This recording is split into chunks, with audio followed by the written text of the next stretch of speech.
In 1987, the world was introduced to one of film's most badass alien creations, Predator.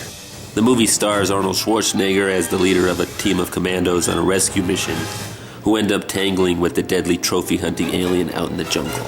It's been called Rambo meets Alien. I think it's more like Commando meets Alien, but whatever. The movie is very entertaining, filled with awesome action scenes, and an equally awesome otherworldly creature. But one of the coolest elements of the film would have to be the testosterone-drenched score by Alan Silvestri. Silvestri started his career in the mid-70s scoring films and TV shows, but he didn't become as recognized as he is today until he provided the legendary score for Back to the Future. As well as completing the trilogy, he's gone on to provide many beloved scores over the years, and having a William Spielberg-type relationship with director Robert Zemeckis.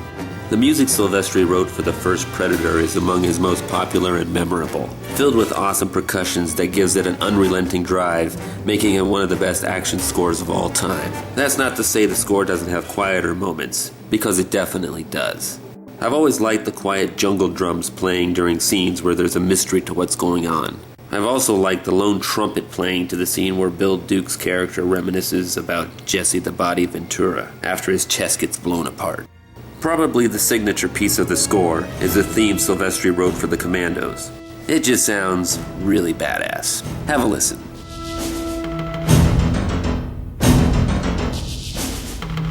For a long time there had apparently never been a proper release of the score. There's been a few reissues, but the edition I have is from 2012 from Entrada Records. It's quite simple, and as far as I can tell, it's the complete score, but with no bonus tracks whatsoever. That doesn't bother me really, as long as it has all the music from the movie. I guess the rights for Long Tall Sally would have been too high to consider. The booklet is pretty simple too. Lots of nice pictures, with a pretty standard mini essay about the film and the score, but no track-by-track analysis, which is disappointing. All in all, a solid presentation of the score, as long as you're okay with no extras of any kind. I believe previous releases didn't contain anything extra either, so this is about as good as it gets. 1990 brought about the sequel to Predator, cleverly titled Predator 2. Remember when movie sequels had simple titles? Nowadays, almost all sequels have a subtitle as well, and some of them, in fact, many of them don't even use a number anymore. That type of crap drives me crazy.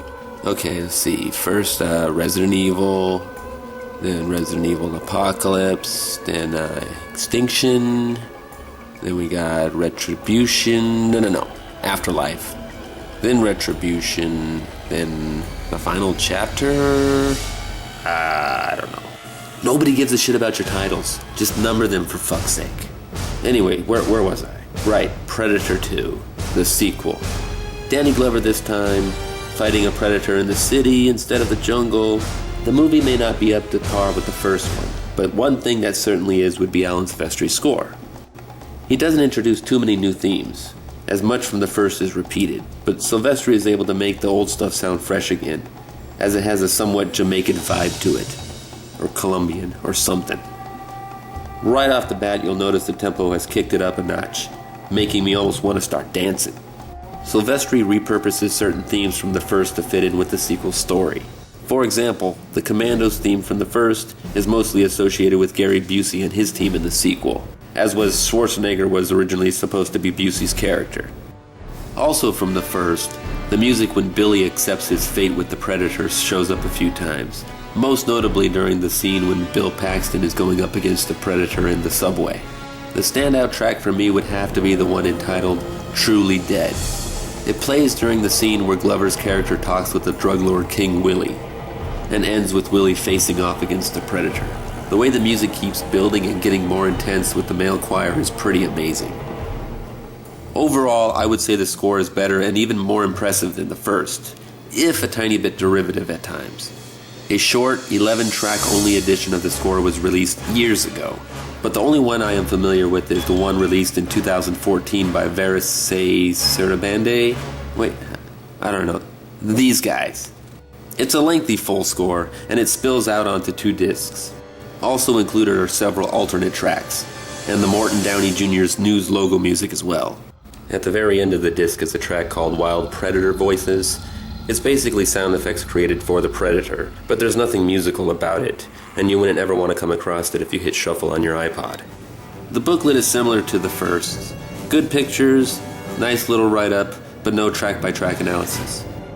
This is a very nice presentation of the Jumbo score. Without needing to hear the original one, I am safe to assume this is the superior edition.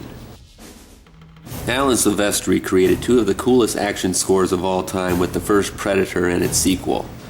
The original has certainly gone on to become a classic, and the follow-up presents some familiar material in a new way.